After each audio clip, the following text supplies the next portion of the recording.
Hello, everyone. Welcome to Ask the Planman. Everything you wanted to know about finance, insurance, and more, but were afraid to ask. I'm your host, Bruce Weinstein, and today I'm excited to be joined with Eric Coffie. Eric is the host of Govcon Giants. It's the #1 YouTube channel and podcast teaching about government contracting to the whole world. More than 7,000 small businesses have participated in his on-demand courses navigating the world of federal procurement. But that's not why he's here today. With the emergence of crypto, Web3, and NFTs, he's launched a new venture called Teic Giants. Teic Giants is a technology company that provides solutions to consumers, helping them navigate the new digital world. Stay with me, there's a reason he's here. Teic Giants helps artists create, market, and monetize digital assets, which is leading us to the buzzword NFTs. Teic Giants creates NFTs from a single image or theme and helps artists, influencers, organizations launch their projects in Web3, which I have no idea what that is, and he's going to tell us. They create small contracts, they build NFT-compatible websites, and allow for the minting of those assets, acceptance of cryptocurrency, which we're going to talk about as well, and whitelist stakeholders. Boy, this list of what I don't know is growing, Eric. Let's just jump in. First of all, Eric, thank you so much for joining us. Welcome to Ask the Planman. Please tell me, because I'm constantly confused, what on earth are NFTs and why have they exploded onto the scene like they have? I think, Bruce, so for a number of reasons, their NFTs have jumped on and exploded. And really, I think a lot of times things are happening behind the scenes that just the general public doesn't know about, right? And by the time we figure this thing out, right, it's too late. So all the investors have gotten in, all of the stakeholders, all of the persons that, we go, well, how come I wasn't a part of that, emergence of technology when it was happening, right? And if I remember seeing, it was an article that was discussing what was the internet. Right. You remember those things? You see clips right? of politicians going, I don't think this internet's going to work. It's not going to stick around. There you go. Right. And so, it's interesting because when you go back, and I remember, I think it was Letterman or one of those guys, they interviewed like someone like a Bill Gates, let's say, on their show, and they said, what's this thing that, the World Wide Web, right? And I'm gonna take you back. And so that's pre my time. But let's talk about my time, right? And something that I experienced in my lifetime. When I was at college, University of Florida, I studied, right? I was an engineer. One of my best friends was a PhD, dual degree computer and electrical engineer. And he was playing with this technology that the government had invented called wireless technology, 802.11a. Anybody know what 802.11a is? Right, you probably don't, because that's what we called it, the nerds back in the days, 802.11a. And 802.11a was, I could get internet to my laptop without having to connect the cord. Because before, when you went to college, you had to plug your cord in to get the internet to go into your computer. Please, I remember Remember that? I remember the card punch hole, so please don't, you're dating me. So now this is in my lifetime. This is me in college, right? And this guy taught me about 802.11a technology. By the way, Bruce, that technology had been developed by the military, and it was released 20 years prior to becoming So they were using public it domain. for 20 years before the public got their hands on it. Okay. Nice. Before they released it to the public. Okay, and so now they released out this 802.11a technology where computers could communicate with each other via internet, right? That we now call wireless technology. And so when you look at these things that are happening, no one understands them in the beginning. And I was out trying to sell 802.11a, and I can tell you, Bruce, nobody took my calls, right? I would sit down with people that own apartment complexes, and I said, hey, let's build a subscription model to put wireless technologies in your apartment complexes and then charge the tenants. And students will pay $10 a month, $20 a month, and we can buy this technology for, I don't know, $20,000, but you've got 500 units, and so you can, it's a subscription model. And then what the news was telling people? Okay, at that time, again, you're talking about 2000, 2001, right? Okay, There was no, you couldn't buy 802.11 boxes in your house. You know, Xfinity didn't exist, and these companies, right? Okay, it was Comcast Cable for us, and there was Time Warner. So you had to go to an actual buy it from the manufacturer from a computer. You had to become a You need third party seller, like a Best Buy you need to vendor, to open a Radio buy Shack. this stuff. Okay, Right. you had to open up a Radio Shack store to even buy this technology to use it. I mean, that's the way it was. Okay, we did that. So we created a computer company, got an account with a company called Tech Data, and some of your listeners will know they can look up Tech Data. And then we became a computer reseller company in order to get our hands on this equipment so that we can offer it to customers. But the news was telling people that, well, people are driving around, they're stealing your credit card information using wireless technologies. That's right. So better stay away from that wireless stuff because people are driving around and they're stealing it and they're and hacking your files and they're taking all your information. That's what the media was saying. Meanwhile, there were companies building out solutions using this technology on the back end. And I know, because I know some of the companies that ended up going public and using that, leveraging that technology to build these monstrous businesses that we learn of today. And so when I myself, just in my short time frame, experienced that, I decided I want to learn about crypto and NFTs because all of the people that were in the what they call it's called Web3, right? But all of the once were bloggers are now going into crypto and NFTs. So I'm like, wait, these guys see something in it. I better start paying So attention. let's break And it that's what down got for me. everybody again. That my listener may not even know what NFT stands for. So tell us what it stands for. It based That's okay. NFT stands for fungible. non-fungible token, Fungible, right? is that the right word? Fungible. So basically, Yeah, something so, that yeah, can't be fungible, copied, non-fungible. replicated. It's got a unique proposition to it, which Correct. I had a show on blockchain talks about. Is the That's blockchain correct. itself makes it and keeps it unique, and that it can't be replicated. So That's so right, exactly right. And so what happens is that uniqueness is stored basically in the cloud, right? Like we know now, people know about cloud, so we understand, right? You send your data, and maybe you have like I have Google Drive, I have Dropbox, right? And so you send stuff to the cloud, and it's stored there. Now you can happen to see that, but you know it's your information, it's your folders, right, that are stored in that cloud. That's the same thing they do with these digital rights, is they store it on the blockchain, which essentially has a record of that uniqueness of the and item. so it's becoming something where people are creating art, as we just described in your intro.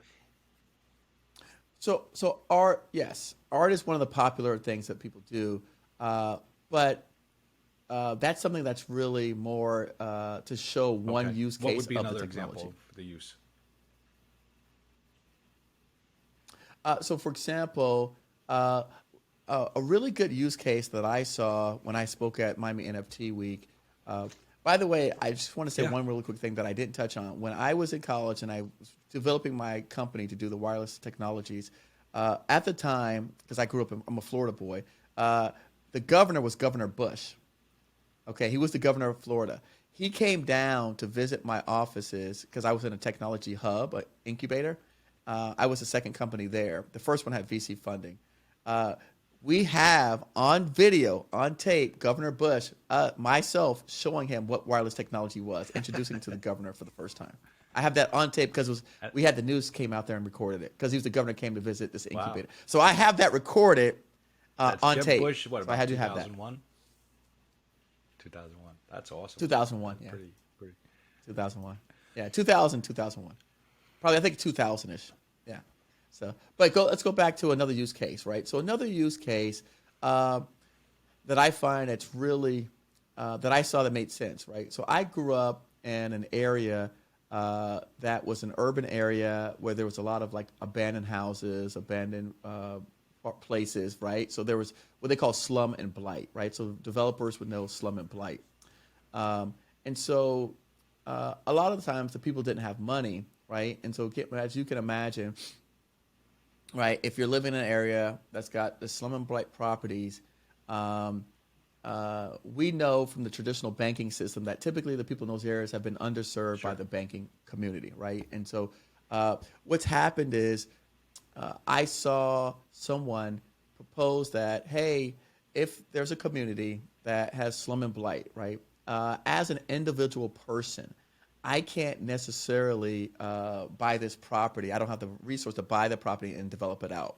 But as a community, we could collectively, if we put, our money together, we could buy this property, right? And then we could develop it out so that we can create something that was a sightly, that was attractive, that it could even bring a tax base or value to Redevelopment. the neighborhood, right? And so redevelopment. So there was a person that I saw that was going to those types of communities and taking that piece of property. Let's say it's $20,000, right? And let's say it's $20,000 for the land, and let's say you want to put a $100,000 building on it, so it's $120,000, right?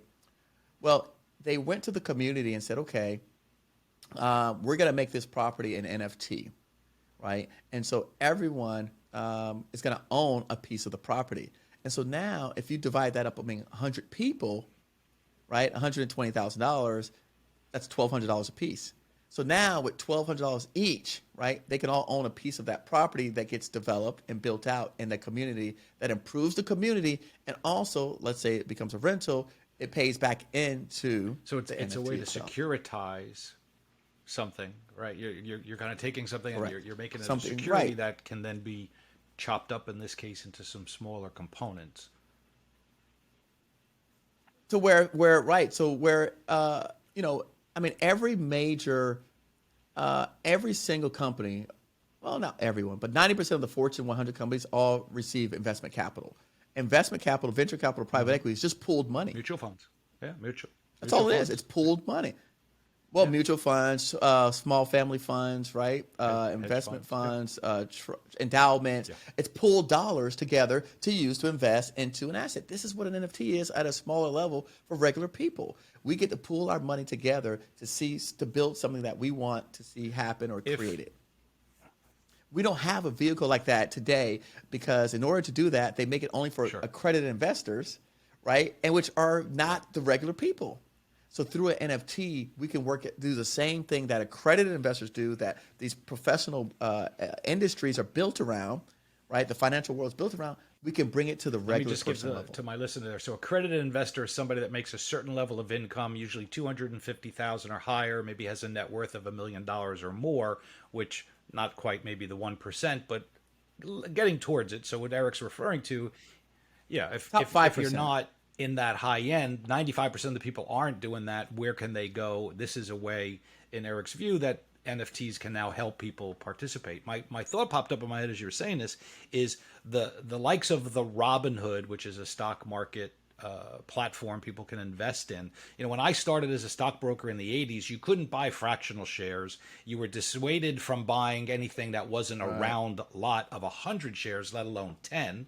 But you couldn't buy a quarter of a share. Now the Robinhoods out there and these brokerage firms are offering fractional shares. So my question is that in essence a tie-in to blockchain or NFT? Like, how are they able to take one share and fractionalize? No, because that's Not correlated.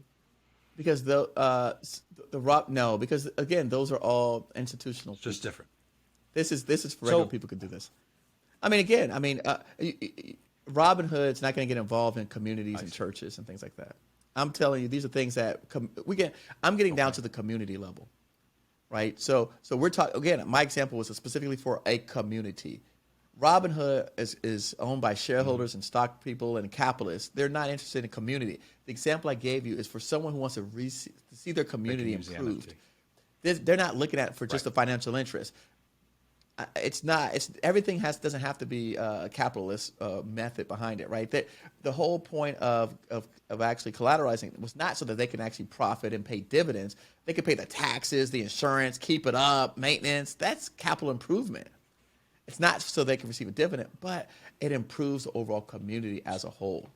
And what if they can replicate that 4, 5, 6 times? Now you don't need private equity firms buying up these communities and basically charging usury rates for rent, right? Making everyone essentially a renter, right? Now people can remain homeowners. What if you could preserve homes, right, by fractionalizing that into an NFT and letting other neighbors buy into it, right? And so then that way the banks and other people would not foreclose on the home and preserve Right. Mrs. Johnson's No, house.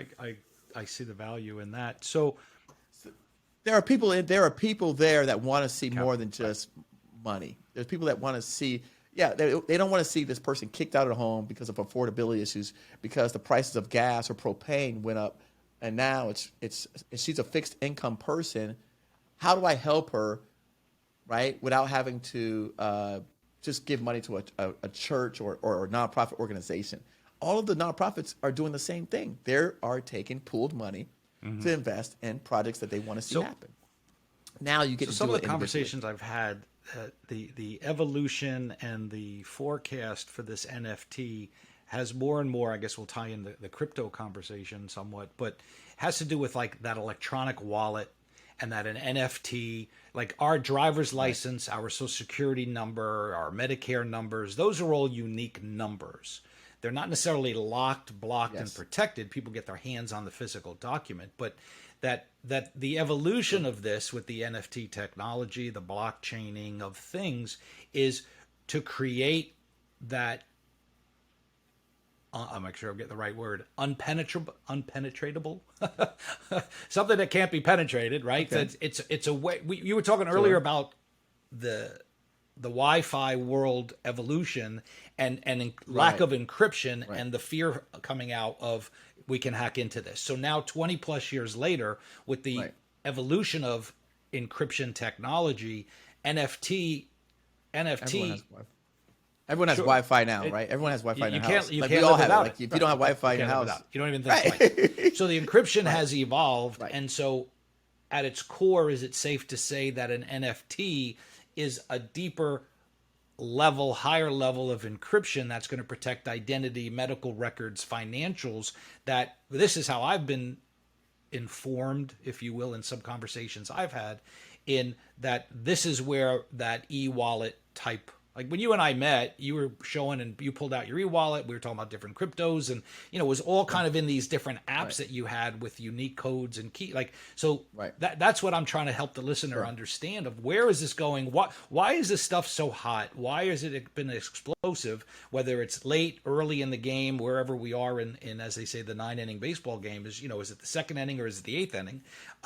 And where people can ultimately take advantage of this in their particular portfolios or universe. So let's separate crypto and NFTs because they're very different. Okay. Um, the crypto is kept in secure wallets. Now, if you want to discuss, right, the security, yes, the wallet. Okay, I was listening to a recent podcast, and one of the things that they said was, um, if you look at, for example, what's happening with Russia and Ukraine, crypto allows people to send, because again, really, money is currency to buy things, right? And we've all seen where currencies have basically become devalued to zero, right? It's happened in Cuba, it's happened in Venezuela, it's happened in some other places in Africa, and right, and so we can look that up, right? You can Google that. We've also seen where uh, people have stopped accepting certain currencies, right? Because I knew of a time when I was traveling that um, I've been to countries that they didn't accept the dollar. And so if you're in a place where they do not accept the currency that you have, how do you then uh, get goods and services, right? And so you have to, yeah, you got to eat, right? Like just to eat. Some places charge you if you're in a public street to go to the bathroom, right? Like you have to pay to. And so again, they're nominal charges, but you need to be able to trade for goods and services. And that's essentially what Bitcoin is, and that's essentially what crypto is. It's just another way to trade for goods and services. Because why? In some countries, if I don't care if you took a truckload of dollars, if no one accepts dollars, it doesn't matter how. Like it's just pieces of paper. So what people have figured out, and the reason why Americans can choose, because we haven't had to face that yet. But people in other countries and other parts of the world have had to make, have had or have been stuck with a whole pile of paper money that is no longer valuable. And so when that happens, they wish they had an alternative to be able to trade for goods and services like oil or propane to heat up your house or to Well, cook your food on.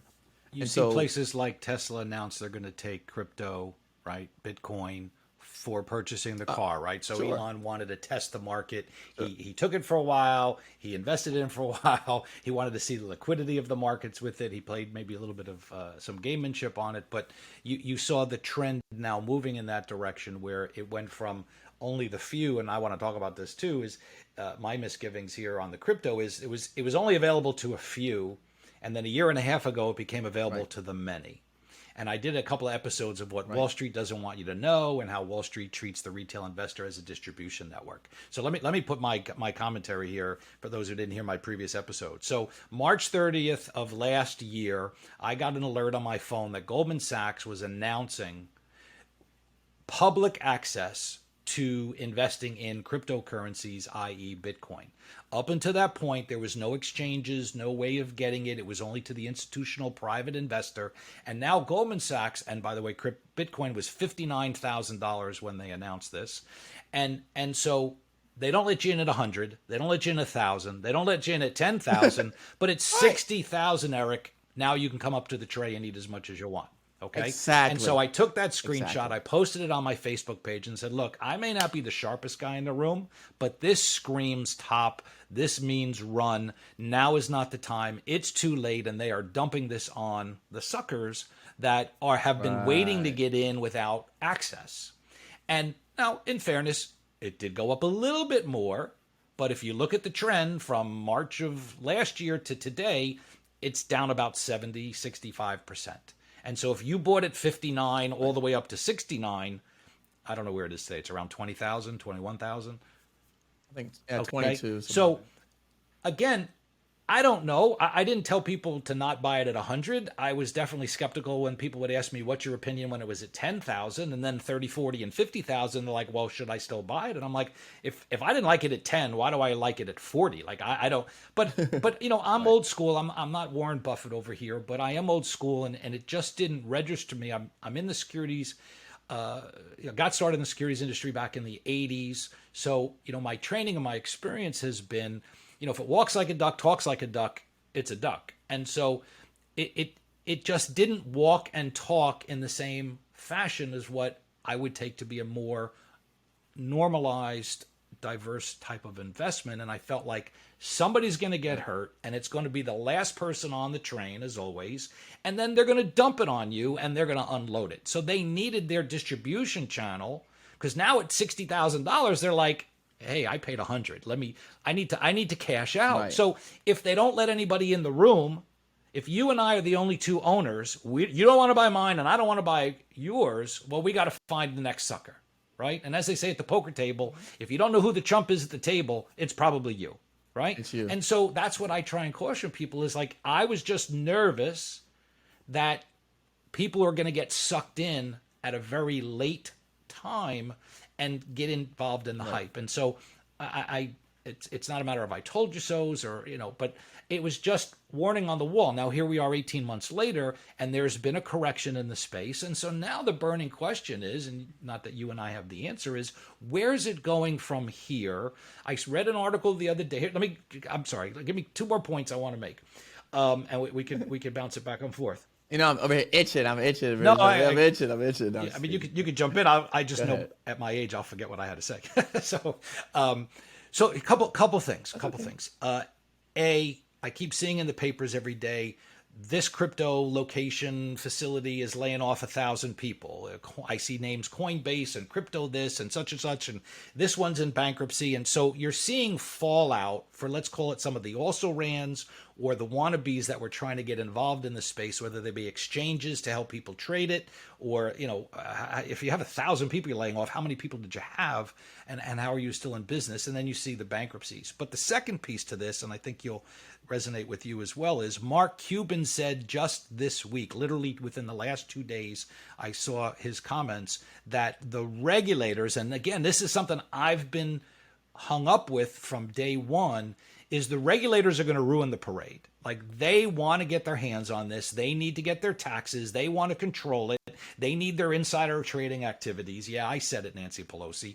And so if they can't get their piece of the cookie, they don't want others to play. And so they're going to clamp down on this. And tying that in, as you just said, with the Ukraine and everything else, if somebody's transferring $100 million of Bitcoin, I don't necessarily know who entered in that transaction, what they're buying at the other end of it, and I don't know how many nuclear devices you just unloaded on somebody, and where that transaction is going to take place. So there's I could follow the dollars, right? You could follow things that are regulated, but how do you track all of this? So I threw a lot at you there. So go ahead. You had a couple of things you wanted to share. So there's some things I agree. There's some things I disagree. I agree with Mark Cuban, right? The regulators want to get their hands on it. I disagree. The good thing about crypto and the tokens is that you can track the money. So unlike what happens with banks right now, if you have a $100 million wire transaction, you have to request paperwork from the bank to see who received it on the other end. All crypto transactions are created on public ledgers. That's what the blockchain is. Any one of us can see. You may not know who it is, but you have their access ID number, right? You've got their code, what it says, this is the person that received it. At some point, they're going to send it to someone else. So you can track their whole transaction. Now, you don't know who that person is because it's a code.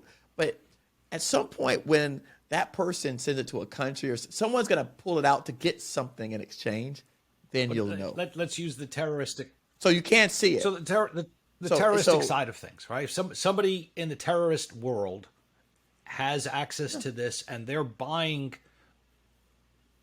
devices of, I don't care. You can say nuclear weapon. A nuclear weapon of some kind. Somebody has so in order for them. So for example, let's say Cuba buys a nuclear weapon from Russia using crypto. If I'm American and I send to Cuba 50 million in Bitcoin, Cuba sends that 50 million in Bitcoin to Russia. Russia sends it back to Vices. We're going to see that transaction between me, Cuba, and Russia. Okay. If we sent it through banks, we won't see it unless we request it from the banks because they're private-owned companies. They don't have to give us this information. But the crypto has that trail. It's public. Okay. It's public. It's on public ledgers. Every single crypto transaction is on a public ledgers. That's why when the people, part of the cases of what you're talking about, the bankruptcies, some of them were fraud cases where people stole the money. They are now being convicted because when they went to turn it into dollars to cash it out, that's when they had to reveal their names. They got found out. Because you see people stealing 100 million, 600 million. They stole it, but then when they get ready to change it into something that they can now use, they take that, again, you've got the Bitcoin, but you can't buy a house of Bitcoin yet. So when they want to go and convert it to back into a regular, cash or dollars, then they have to show their name and proof, and then that's when they get caught.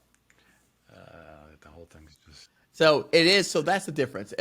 So that's one thing that I want people to know, that actually it's not as cloak and dagger. It's publicly.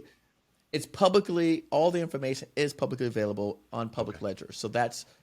So it's the opposite of banking, actually. Banking is private because we've only found out, and again, if you want to talk about headlines, some of the headlines recently where I remember when the four credit rating companies were given unfair credit ratings to banking institutions to allow them to keep lending money to customers, even though they were right.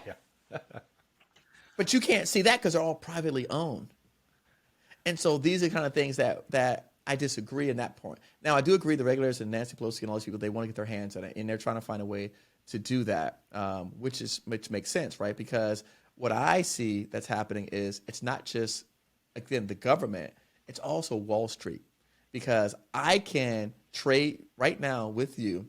I can send you $100,000 or $20,000 and pay $30 in fees. I can't do that with the bank. If I wanted to send you 20 grand right now, I can tell you now, all my business online, PayPal takes a cut of my money. When I want to send it to my bank, which is already wired, they take a cut. I got to send it. Why? It's all electronic. It costs them zero. Profit. So if you look at all of us, when we do transactions, when you go to a restaurant and you swipe your credit card, the merchant services industry, right? Who owns credit card? Who owns Visa? Bank of America. Who owns MasterCard? They're all financial institutions. It's a $1 trillion market they're going to lose out on if they allow us to exchange money without them paying fees. Think of they're basically taxing every single human on the planet. So crypto does away with that. Now, one other point I want to make about crypto that people don't understand, it's not just a token, it's software. So there are actual companies behind these things. What's happening is, again, like anything else in this world, headlines win, right? Headlines sell newspapers. Right. Headlines sell the articles. There are actual companies that are creating, right, solutions to problems that you and I don't even know we're going to have in the future, right? And so, again, you talked about security, you talked about all these things, right? They're inventing solutions for problems that they anticipate we're going to have once we start adopting new technologies, right? And so a lot of times it's no different to me than the stock market, because the stock market, you're not buying stocks, you're buying fractional shares of ownership of a corporation. They just call it stocks. Crypto, you're not buying a token, you're buying fractional shares of ownership of a corporation. That's why people don't understand it, because they're saying, oh, it's a token. Well, okay, let's look at stocks. Are stocks just stocks? Or are you buying a part of Coca-Cola or Apple or Google or Amazon? So all the tokens are just names that go behind the actual corporations. And so just like in stocks, you want to look at what they're doing and the owners and all that kind of stuff. In the crypto world, you want to do the same thing. You want to see what the company is, who's behind the company, what's the team like, the developers, what are they doing, how does that help the market? So I personally do not own any crypto that doesn't actually perform value. So for example, we mentioned Uniswap. Uniswap is a token that exchanges tokens between different exchanges. So if you think about NASDAQ, right? NASDAQ is what? It's a marketplace to keep stocks. Is NASDAQ valuable? I don't know. It allows you to trade stocks, right, on a marketplace. That's the same thing Uniswap does. It allows you to trade tokens on a marketplace. So I only invest in tokens that have real utilities. There are a bunch of what they call altcoins or junk coins, right? Just like there are junk bonds, right, and junk stocks. So, you got penny stocks. Right. You got altcoins. And so all of this, they're parallels to both worlds that I think, because we don't understand the words and the acronyms, it's what makes people afraid. It's new terminology. But if you look at it, it's stocks have companies behind them. You're not really trading stocks. You're trading shares of Apple, shares of Google, shares of Amazon. So you're not really trading crypto. You're trading shares of Cardona. You're trading shares of Uniswap. You're trading shares of Pancake, which are corporations. That's why they're laying off people, because there's people behind the corporations. They're not laying off robots. No. Quite right. So you understand that's why they're laying off people, because it's a corporation. You said they laid off 1,000 people. So how many people were working on that technology if they laid off 1,000? There were thousands of people at least developing solutions. They're not sitting in a room just playing video games. They're developing solutions. Today, I see video game companies. I see there's, just like we have football, baseball, basketball, soccer, hockey, we now have companies and corporations that play video games online, on TV. Right, professionally.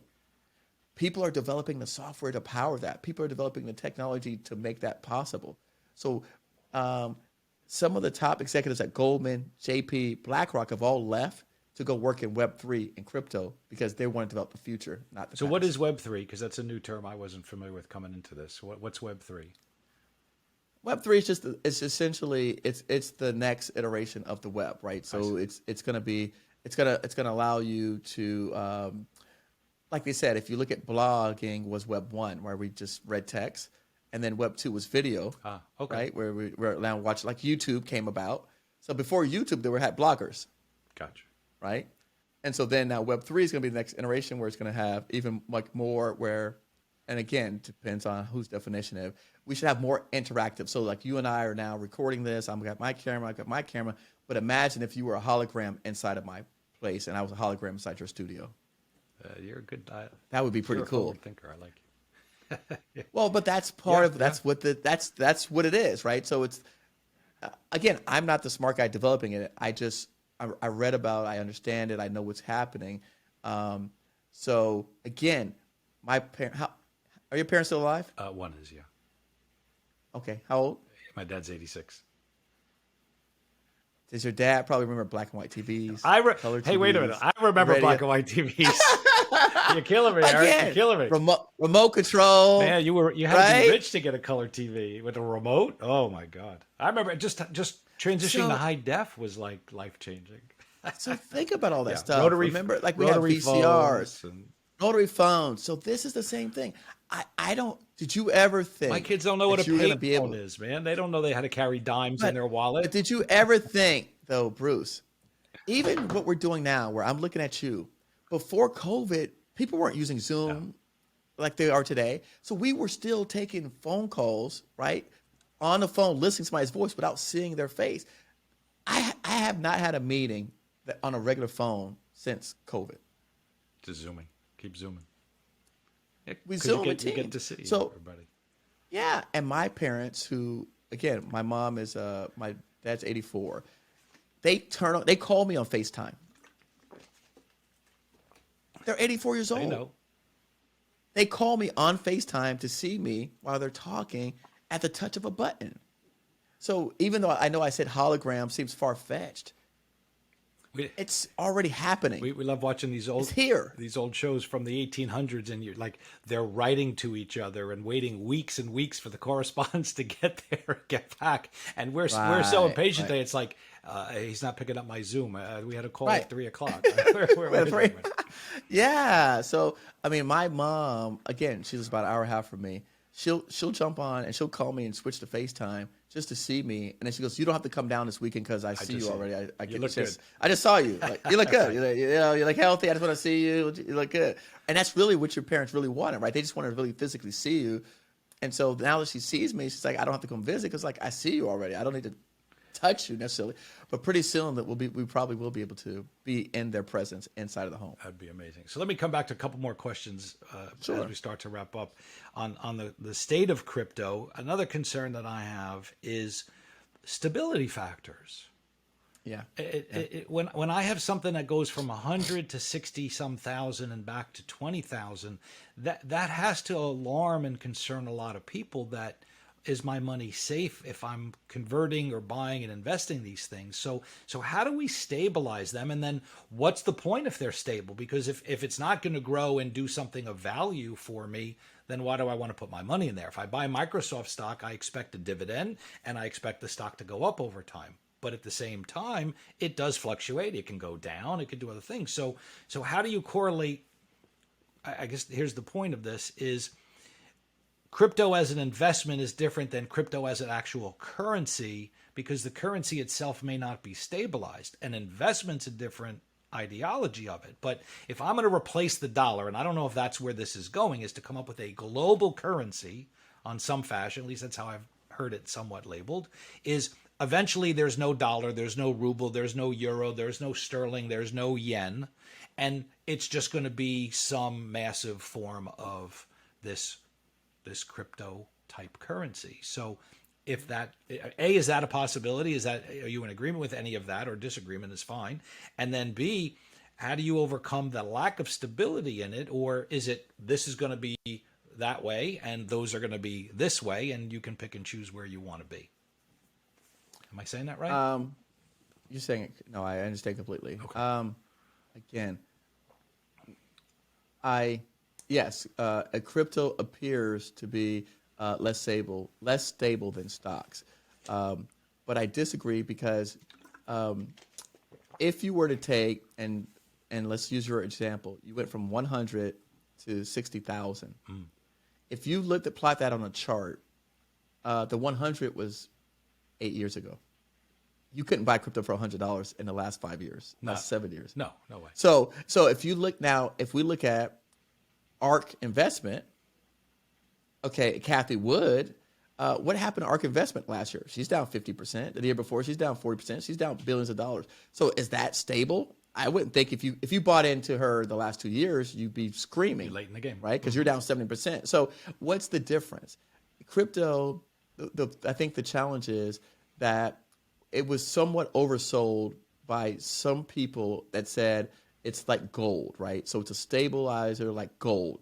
And so people have been pegging it or trying to make a comparison to gold, which it has yet to do. Fair. However, if you compare it to, again, I was in the real estate market when it crashed in '08 and everyone ate crow, right? And people said housing is the best investment in the world. Well, not to the people that bought it in 2006 and 7. Right. Exactly. They got killed. Destroyed. So again, as all investments go, they go up, they go down. Unfortunately, we have not had the same timeline on crypto as we had in all the other investments. How long have stocks been around? Over 1900s? Yeah, over 100 Yeah. years. Mm-hmm. So how long has gold been around? Thousands of years. But we haven't had a chance to. We don't have that timeline to stretch it out to say you don't have the whether benchmarks. it's stable or not. Yes. But to validate your point somewhat is the companies that existed 100 years ago, the buggy whip manufacturer, the car evolved away from that, right? But stocks still exist and gold still exists. So so that's what we're saying. The platform and the economy of the stock market, the exchanges, the investment vehicles, the companies themselves will come and go. And so we'll correlate the crypto world is some are going to survive, some are going to die off. You've got to be careful. Again, we're the plan man. We want you to plan. And what Eric's kind of saying is that you couldn't get in 5 or 8 years ago less than $10,000 or $20,000. So it's relative to where it is the last couple of years. If you were late to the game, look, we could talk about Tesla's splits and meteoric rise, Microsoft, Apple, Google, Facebook fell Netflix, 40%. I'm sorry, Netflix how much is dropped, Netflix down? Right.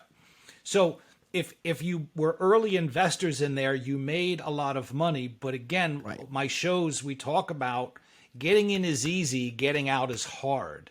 The plan man wants you to plan. Whatever you buy, it doesn't matter whether you're a car investor, comic books, baseball cards, cryptocurrency, stocks, penny stocks, euro stocks, doesn't matter. What's the plan? What are you in it for? What's your exit strategy? If you're building a business, I bet you have an exit strategy in your mind of where you want to take your business to eventually sell it.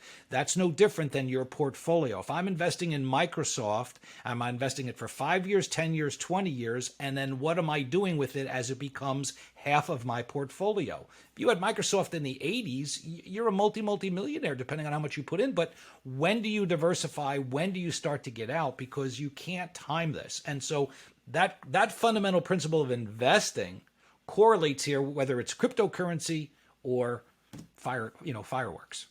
So again, like you said, we don't give professional advice here on what to buy, what not to buy. But what I do is I look at major companies, right, and what they're developing in the Web3 space. They all have their own tokens. And so you can buy tokens that are backed by the same companies that you like. So if you like Oracle has a technology that they're building for the Web3 space because what does Oracle do, right? Oracle's big on data and information. They're doing the same thing in the Web3 space. You think they want to get left behind on the next boom? No. So they're already building into that space, and they have their own coin that supports Oracle, right? So if you're a big Oracle stakeholder, then maybe you're looking at it like, well, this is another chance for a potential Oracle IPO in a different space. Right, General Motors, the major corporations are all building in this space. Whether they tell you they are or they don't say it publicly, they are. And so they all have interest in certain, and again, it aligns with their core businesses in the regular world, right?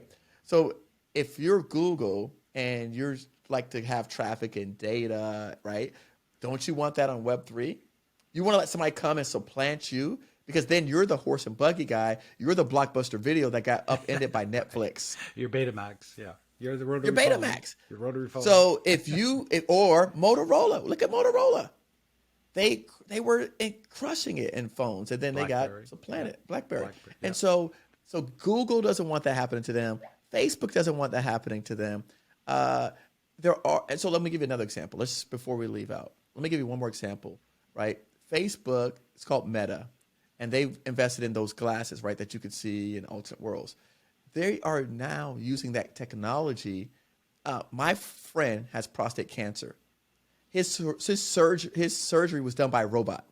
Mm-hmm. That's right. Right? I've seen. So we've seen that. Centers. So now let's go inside of the manufacturing facilities.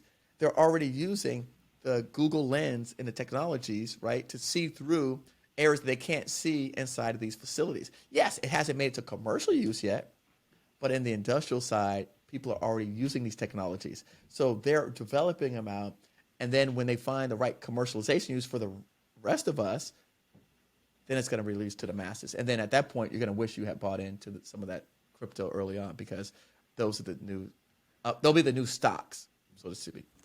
Interesting. And I'm not saying they're replacing the stocks. They'll just be, like you said, they'll be another alternative investment.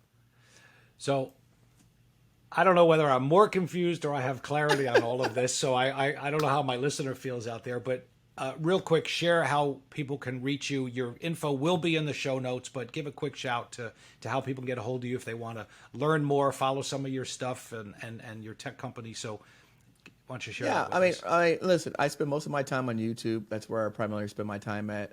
So again, my name is Eric Coffie, Coffie. All of my social handles, Instagram, Twitter. I'm big on LinkedIn.